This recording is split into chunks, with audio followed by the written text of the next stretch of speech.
अस्सलाम वालेकुम dear students.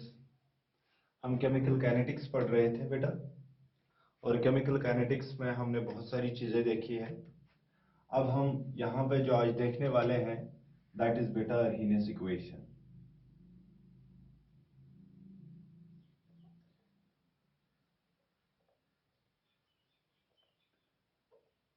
अर्हीनियस equation हम देखने वाले हैं आज। What is the Arrhenius equation?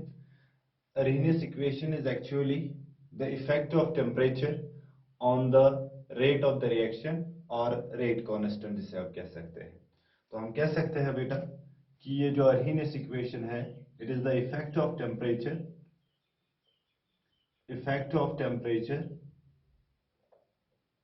on rate constant K और rate of reaction जिसे आप बोल सकते हैं। जैसे कि हमने प्रीवियस लेक्चर्स में देखा था कि जो टेम्परेचर होता है that plays a vital role in determining the rate of reaction. और हमने ये भी कहा था जब हमने factors affecting the rate of reaction पढ़ा था, तो उस वक्त मैंने आपको बताया था बेटा कि जो टेम्परेचर होता है इंक्रीज करने से रेट ऑफ रिएक्शन इंक्रीज होती है। After every 10 degree rising temperature the rate of reaction almost doubles और ट्रिपल्स। अब यही चीज मैथमेटिकल वे में समझाने के लिए एक Swedish chemist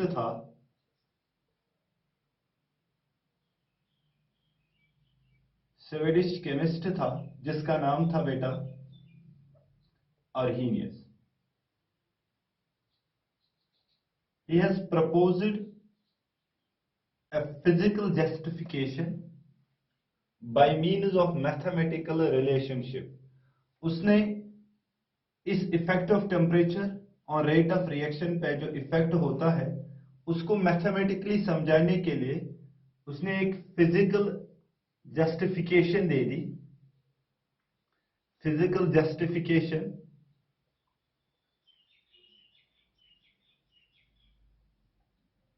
in the form of mathematical equation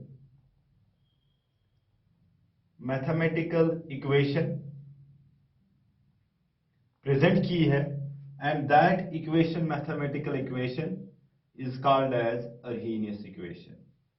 So आप बेटा आपको मैं समझाऊंगा कि ये Arrhenius equation क्या है। It is actually a mathematical relationship by which you can show what is the effect of temperature on the rate constant or rate of the reaction। ये जो Arrhenius equation है भाई, ये कैसी दिखती है बेटा? आपने बहुत सारी किताबों पे देखा होगा K is equal to A E raised power EA divided by RT। ये वाली इक्वेशन आपने बहुत सारी किताबों पे देखेंगे और देखी भी होगी, and this equation is called Arrhenius equation. इस इक्वेशन में जो ये K है ये बेटा रेट कांस्टेंट होता है, इट इज रेट कांस्टेंट। और ये जो A होता है this is called Arrhenius factor. इसको हम अर्हीनियस फैक्टर बोलते हैं, या इसको हम बेटा बोलते हैं pre exponential factor. Pre exponential factor, इसको दो फैक्टर्स कहते हैं, या इसको बेटा बोलेंगे आप अर्हीनियस फैक्टर, या इसको आप क्या बोलेंगे बेटा प्री एक्सपोनेंशियल फैक्टर। और ये टर्म है बेटा, ये सारी टर्म जो है आपके पास, दिस टर्म इज कॉल्ड बेटा बोल्ट्जमैन्स फैक्टर। बोल्ट्जमैन्स फैक्टर, इसको हम बोल्ट्जमैन्स फैक्टर कहते हैं। आगे मैं बोलूंगा what is this Boltzmann's factor. और इसके अलावा इसमें जो ये EA है बेटा this is called activation energy. Activation energy. और R जो होता है this R is called gas constant, इसको हम गैस कांस्टेंट कहते हैं। And this T is called बेटा टेम्परेचर। सो जो इस इक्वेशन में सिंबल्स इस्तेमाल हुए हैं, यानी कि अर्हीनियस इक्वेशन में जो सिंबल इस्तेमाल हुए हैं बेटा, उसमें जो K होता है that is called rate constant, और A जो है that is called Arrhenius factor, और ये जो टर्म है बेटा e raised power ea divided bye RT minus वाला, दिस इज कॉल्ड बेटा बोल्ट्जमैन्स फैक्टर। और इसमें जो ea है बेटा that is called activation energy, और ये जो r है this is called gas constant, and this t is what is this t बेटा, दिस इज द टेम्परेचर, और ये a जो है this is called Arrhenius factor और pre exponential factor. So this is a brief description of the Arrhenius equation. जो Arrhenius equation में symbol इस्तेमाल हुए हैं उनकी मीनिंग्स क्या है और उनका नाम क्या क्या है वो मैंने आप लोगों को बता दिया। अब ये वाली टर्म है बेटा, देखेंगे आप,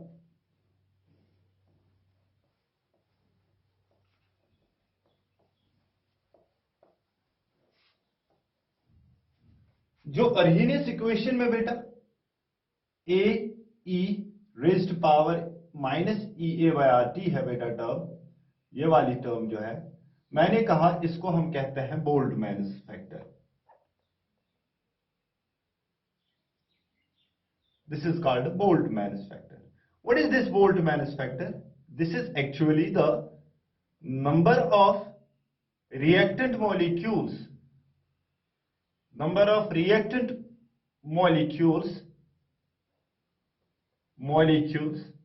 having energy greater or equal to activation energy।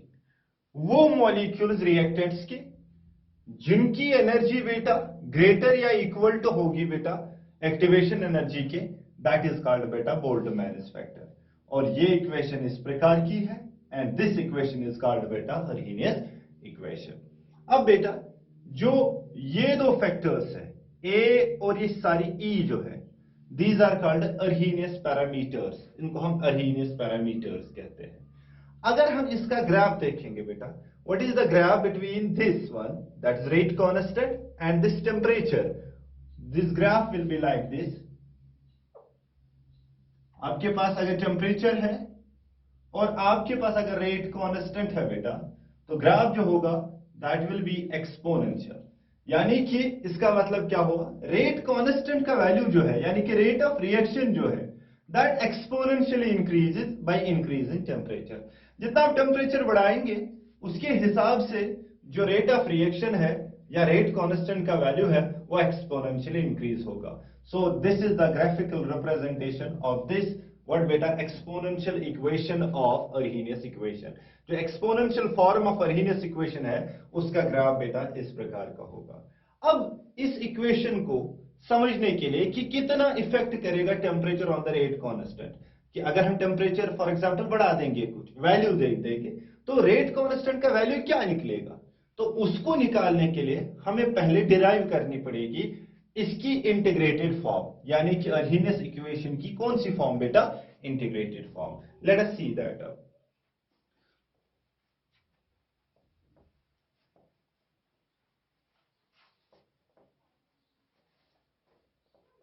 Okay चलिए,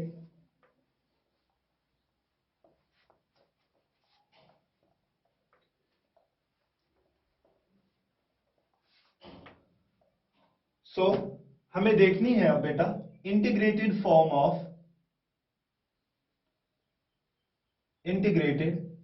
form of Arrhenius equation. Arrhenius equation की इंटीग्रेटेड फॉर्म क्या है बेटा? एज वी नो कि अर्हीनियस इक्वेशन जो है एक्सपोनेंशियल फॉर्म में वो इस प्रकार की है बेटा। अगर हम लॉग नेचुरल लॉग दोनों साइड से लेंगे, taking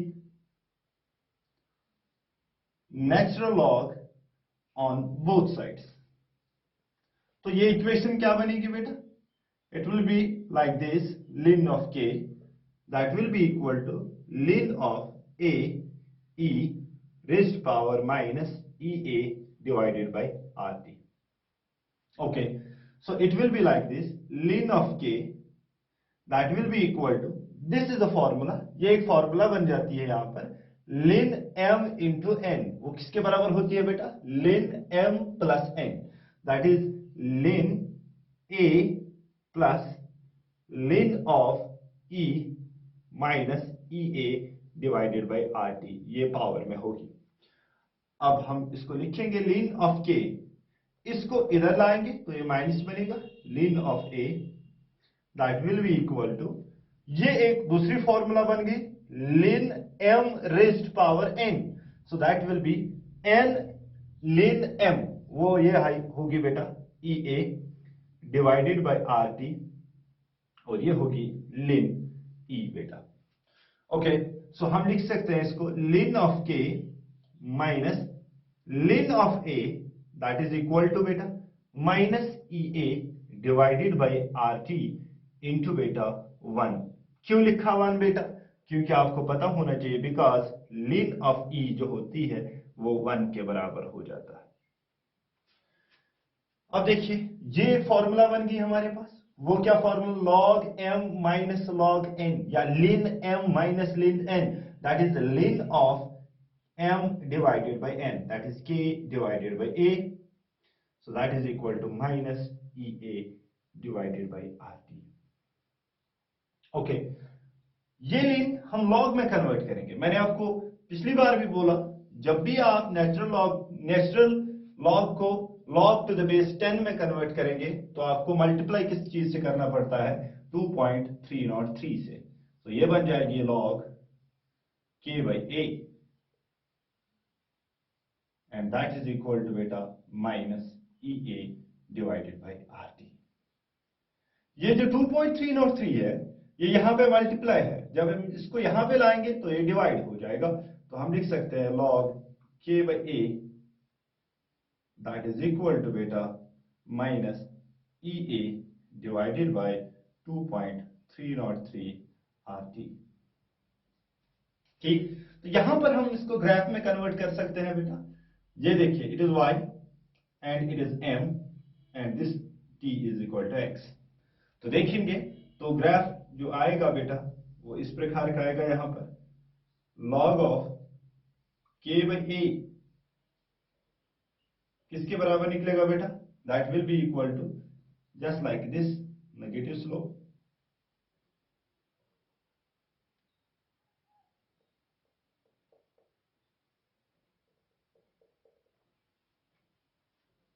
it will be having negative slope, okay, and this is 1 by t। ठीक, ओके। अगर हम इस इक्वेशन को और मॉडिफाई करेंगे ताकि हम कौन सी इक्वेशन पाएंगे, इंटीग्रेटेड फॉर्म ऑफ अरहीनियस इक्वेशन, तो हम किस प्रकार का वो मिलेगा हमें बेटा, जरा देखिए फिर से मैं आपको यहाँ पे दिखा रहा हूँ। ये इसके बराबर लिन हम दोनों साइड से लेंगे, यहाँ भी और यहाँ भी, तो ये फॉर्मूलाज कन्वर्ट होके होके यहाँ आ जाएगा, फिर यहाँ लिन ई 1 के बराबर रहेगा, फिर हमने लिन को लॉग में कन्वर्ट किया, 2.303 से मल्टीप्लाई किया k by a that is equal to minus E A by R T, तो ये है, तो आपके पास ये होगा। चलिए ओके, लिखा, ओके चलिएगा।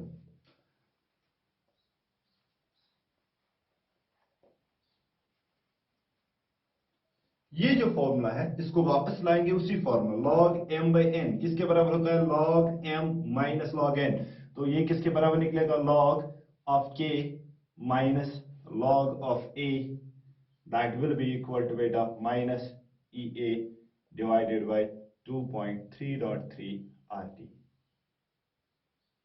ठीक, ओके, तो यहां पर इस माइनस को यहां ले जाएंगे तो ये प्लस बन जाएगा, तो log k will be equal to log of a minus ea divided by 2.303 rt। So this equation is called integrated form of what beta, this is called integrated form of Arrhenius equation। तो आपको board exam में आ सकता है question, derive the integrated log form of, या आप कह सकते हैं कि log form of Arrhenius equation जो है, it is not integrated, it is log form, sorry, it is log form of what beta Arrhenius equation अगर आपको derive करनी पड़ेगी तो आप डायरेक्ट याद रखेंगे log k किसके बराबर होता है, log a minus ea divided by 2.303 rt।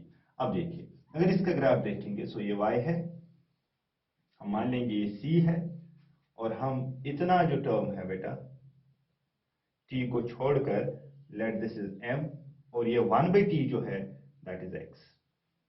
तो ग्राफ किस तरीके का आएगा बेटा? ग्राफ इस तरीके का आएगा, ये देखिए log ऑफ k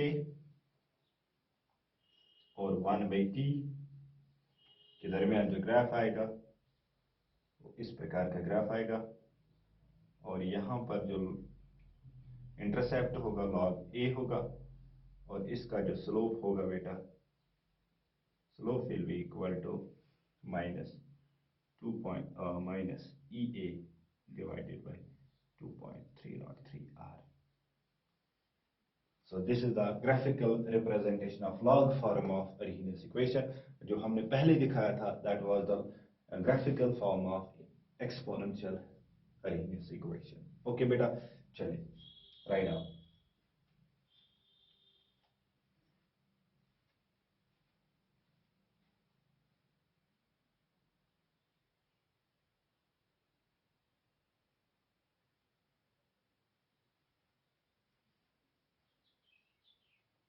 ठीक बेटा, किया राइट डाउन? ओके चलिए हम देखते हैं अब।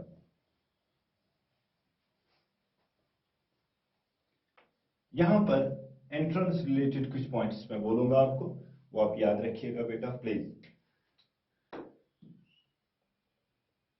योर नीट और जो आपका एनसीईआरटी टेक्स्ट है उस पर बहुत सारे क्वेश्चंस आपको इस वाले इक्वेशंस पर मिलेंगे।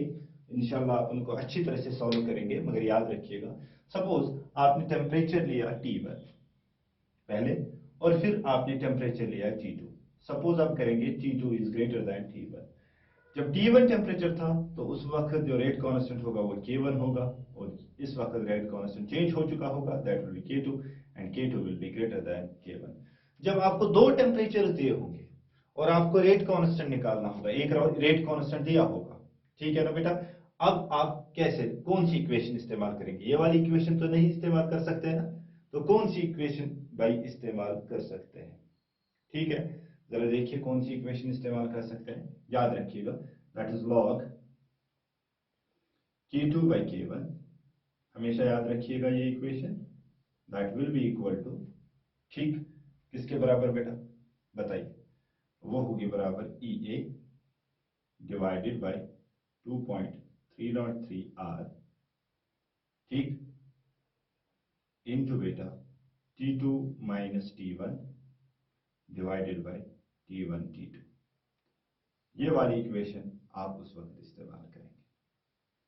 So this is the equation you can use when you have two temperatures given और आपको रेट कांस्टेंट निकालना होगा, एक रेट कांस्टेंट दिया होगा तो आप डायरेक्ट ये फॉर्मूला इस्तेमाल कर सकते हैं। मगर इस फॉर्मूला में याद रखना आपको T जो है टेम्परेचर जो है वो आपको केल्विन में लेना है, आपको केल्विन में टेम्परेचर लेना है, यानी कि एब्सोल्यूट टेम्परेचर लेना है। और R का जो वैल्यू होगा बेटा, R का वैल्यू 8.314 लेंगे आप। एक्टिवेशन एनर्जी भी दी होगी या आपको ये दिया होगा, ये दिया होगा, ये भी दिया होगा, ये भी सब कुछ दिया होगा, तो आपको EA निकालना होगा, वो आप आराम से निकाल सकते हैं। इसके अलावा और एक पॉइंट है बेटा एंट्रेंस रिलेटेड, कभी क्वेश्चंस में उसने क्या किया होता है बेटा, उसने स्लोप दिया होता है और आपको कहा जाता है कि एक्टिवेशन एनर्जी निकालिए इस रिएक्शन की। तो उसके लिए आप जो फॉर्मूला इस्तेमाल करेंगे बेटा, याद रखिएगा स्लोप जो होगा वो आपको दिया होगा, तो आपको एक्टिवेशन एनर्जी निकालनी है, तो आप लिखेंगे slope is equal to minus EA divided by 2.303R। R को भी, R का वैल्यू आपको पता है, EA निकालना है, स्लोप दिया होगा, स्लोप आपको माइनस में मिला होगा, ये फॉर्मूला आप इस्तेमाल करेंगे उस time. So these are the two formulas which you can use for the numerical purposes. Okay बेटा, अब देखिए। So this was Arrhenius equation which explains the quantitative effect. We are dealing with quantitative relationship between temperature and the rate constant. So it explains the quantitative effect of temperature on the rate constant, or in other words rate of the reaction. Okay. अब इसके बाद जो ये term आ जाती है हमारे पास, what is that term called? That term is called activation energy. जरा हम उसको देख ले, वो क्या कहती है। एक्टिवेशन एनर्जी किसको कहते हैं बेटा? Activation energy, what is activation energy? Okay, activation energy is simply represented by EA। ये हम EA से रिप्रेजेंट करते हैं, ये आप याद रखेंगे। Activation energy is the minimum amount of energy, minimum amount of energy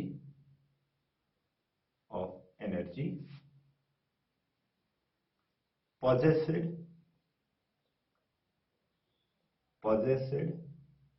by the reactants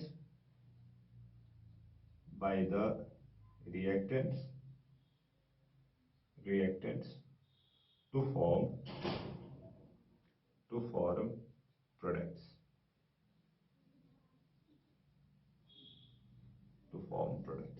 सो आपको मिनिमम अमाउंट ऑफ एनर्जी कितनी देनी पड़ेगी, किनको, रिएक्टेंट्स को, ताकि वो बना सके प्रोडक्ट्स और activated complex. Activated complex finally किस में कन्वर्ट हो जाएगा बेटा, वो प्रोडक्ट में कन्वर्ट हो जाएगा। सो आप सिंपली याद रखिएगा, अगर आपको क्वेश्चन आएगा डिफाइन एक्टिवेशन एनर्जी, तो आप क्या कहेंगे, it is the minimum amount of energy possessed or required by the reactants to form products or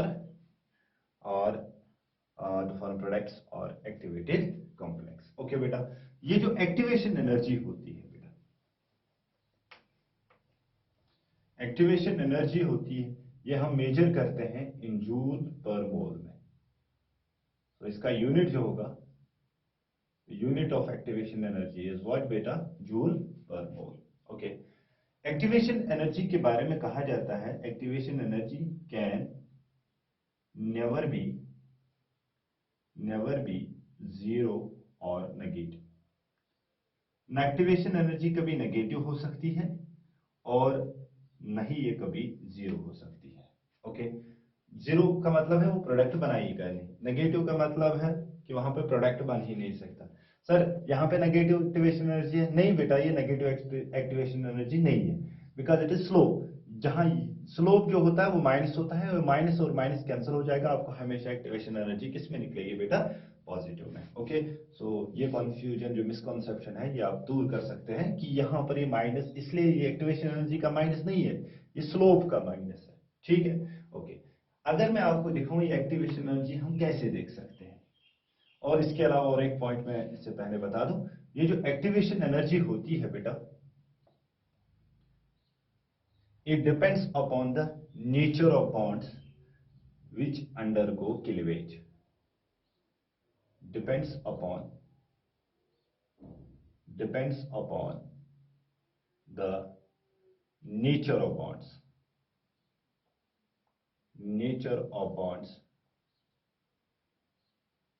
which undergo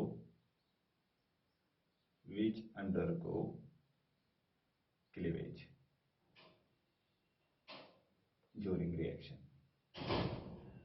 reaction bonds कैसे होंगे जो ब्रेकडाउन होते हैं, उस पे एक्टिवेशन एनर्जी डिपेंडेंट होती है। It does not depend upon the enthalpy of reactants और products, it only depends upon the nature of bonds which depends only, मैं यहां पे लिखूंगा only upon the nature of bonds which undergo cleavage during reaction. अगर मैं graphically आपको दिखा दूं बेटा एक्टिवेशन एनर्जी, ये देखिए, suppose this is energy profile diagram of the reaction या एनर्जी कोऑर्डिनेट डायग्राम। ठीक है, सो this is a progress of reaction, और ये मान लीजिए ये एनर्जी है। ओके, ये आपका रिएक्टेंट है, ये आपको बना देता है प्रोडक्ट। ठीक है ना बेटा। ओके, यहां से यहां तक जो एनर्जी है, this is the average energy of reactants. जो energy average kinetic energy of reactants है या पोटेंशियल एनर्जी ऑफ रिएक्टेंट्स है, वो यहां से यहां तक है। ये जो चीज है बेटा, ये इस पीक से यहां तक जो एनर्जी है, this energy is called activation energy. इसको हम एक्टिवेशन एनर्जी कहते हैं। ओके, और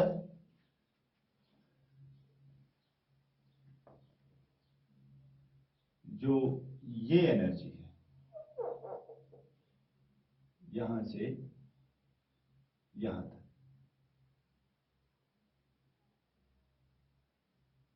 this is called threshold energy.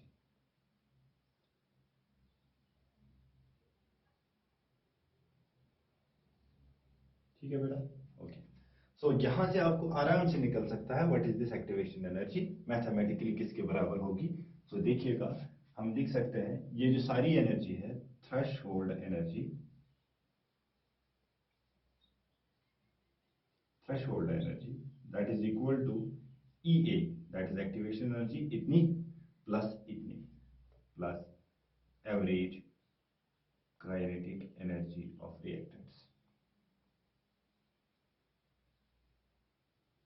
तो इस फॉर्मूला से अगर आपको थ्रेशोल्ड एनर्जी और average kinetic energy of reactants दी होगी तो आप इससे भी कौन सी एनर्जी निकाल सकते हैं, activation energy. So this is activation energy, और जो हमने टर्म यूज की थी अर्हीनियस इक्वेशन में, that was activation energy. So it is represented by EA, minimum amount of energy possessed by the reactant molecules to form products or activated complex। यहां पर इस point को हम कहते हैं एक्टिवेटेड कॉम्प्लेक्स, एक्टिवेटेड कॉम्प्लेक्स। ठीक है, एक्टिवेटेड कॉम्प्लेक्स या इस पॉइंट को कहते हैं। तो यहां से यहां तक एक्टिवेटेड कॉम्प्लेक्स बनाने में कितनी एनर्जी लगेगी, दैट विल बी कॉल्ड बेटा activation energy. Okay, so this is called activation energy. So this was the term used in what बेटा, used in we can say in अर्हीनियस equation. अब देखिए बेटा, अगर आपके पास रिएक्शन एंडोथर्मिक होती है, एक्सोथर्मिक होती है, वो कैसे निकालते हैं, याद रखिएगा बेटा। इधर देखिए जी, इतनी जो है ये गैप जो है एक्टिवेशन एनर्जी और इसके दरमियान, प्रोडक्ट्स और इस एनर्जी के दरमियान जो गैप है, this is called delta H of the reaction. यहां से आपको पता चलेगा whether the reaction is exothermic और एंडोथर्मिक। ओके, अब ये एक्टिवेट जो एंडोथर्मिक और हीट ऑफ रिएक्शन जो है आपके पास,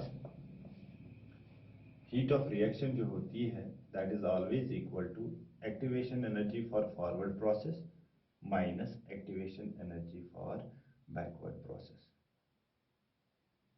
बैकवर्ड प्रोसेस। ये आप निकाल सकते हैं इस फॉर्मूला से। बहुत सारे एंट्रेंस में क्वेश्चन जो है वो इस वाली इक्वेशन पर बहुत सारे आए। अभी मैं आपको एक एग्जांपल दूंगा तो उससे आपको पता चलेगा। डेल्टा H जो heat content of the reaction है, यानी कि एंथैल्पी ऑफ द रिएक्शन, वो that is equal to this one. whether it will be more or it will be less, it depends upon the difference of the activation energy between forward reaction and backward reaction. Okay, so this was the Arrhenius equation and the activation energy. Okay, now write down this thing and I will solve some numericals on this equation. Okay.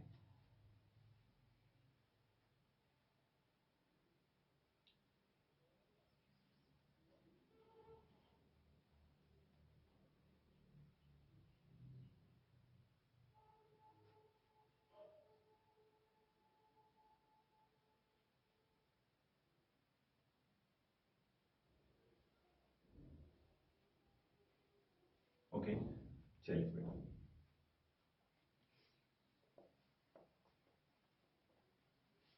देखिए मैं आपको एक question दिखाऊं यहाँ पर ताकि आपको समझ आए। Example one, a reaction A gives B has EA equal to 14 joules per mole, per mole।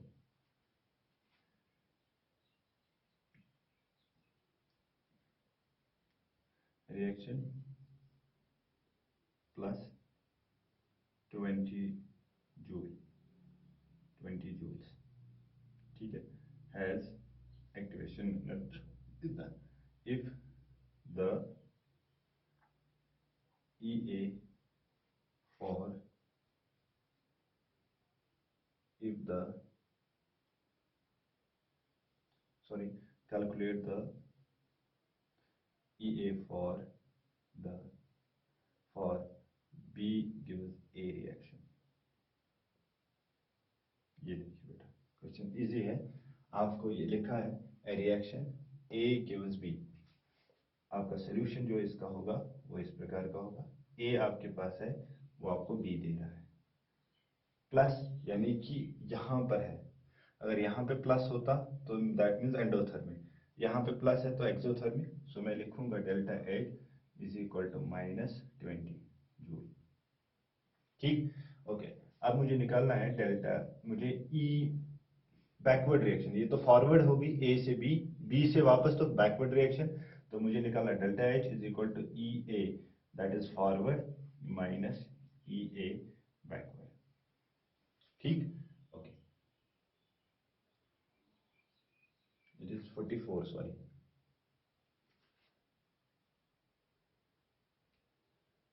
क्या लिखा मैंने, it is 44, okay, it is 44। जरा देखिए बेटा, अब देखिए हमने लिखा delta H of the reaction is -20। Forward reaction के लिए कितनी एक्टिवेशन एनर्जी है 44, माइनस लिखूंगा ईबी, ओके। इट इज -20, ये इधर लाएंगे तो -44 is equal to minus E B. ठीक, तो ये कितना निकलेगा, माइनस और माइनस प्लस हो जाएगा तो इट विल बी 64, मगर माइनस में 64, तो ये निकलेगा -64 is equal to minus E B, तो दैट मीन्स ये कैंसर, तो ईबी जो है आपके पास that is equal to 64 joule per mole. ठीक है ना बेटा, ये इस प्रकार के क्वेश्चंस आपको बहुत सारे मिलेंगे आपके टेक्स्ट बुक पे, आपके एंट्रेंस बुकलेट्स में भी है बहुत सारे क्वेश्चंस, तो आप इसको याद रखेंगे। होप कि आपको ये समझ आया होगा जो मेरा आज का लेक्चर था, अरहीनियस इक्वेशन और the concept of activation energy. And in last topic we will go through the collision theory, और वो हम देखेंगे नेक्स्ट लेक्चर में। होप कि इसमें अगर कोई न्यूमेरिकल होगी आप मेरे व्हाट्सएप पे वो सेंड कर सकते हैं ताकि वो मैं आपको दिखा सकूं। ओके, अल्लाह हाफिज़, अस्सलाम वालेकुम व रहमतुल्लाह।